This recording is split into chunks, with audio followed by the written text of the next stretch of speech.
Hindi naging maganda yung effect kasi nung nalaman mo na ampon ka, nagrebelde ka. Nagrebelde ako, Tapos napunta nagbisyo. ka sa masamang bisyo. Yes, talaga nagsagad-sagaran ako noon sa... Bisyo is drugs at 13.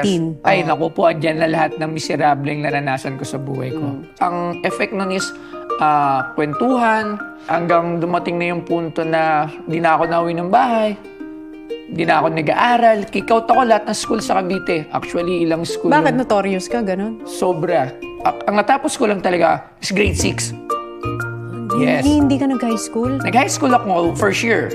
So, Tapos? After that, wala na. Puro kick-out na. Bakit ka naki-kick out? Anong mga kaso mo? Kasi nga, sobrang pasaway ko. Lahat Notorious binubuli kid ko. eh, oh. Minsan, pinapasabog ko yung transformer ng school para mag-brown out, para mag-uwian. Tapos pag nakikikout nga ako, tuwan-tuwa pa ako. Tapos kasama ko yung mga tropa Hindi ka ko. pinapagalitan ng nanay mo? Wala na silang magawa. Actually, nung lumaki na ako, doon ko na naisip na sobrang perwisyo yung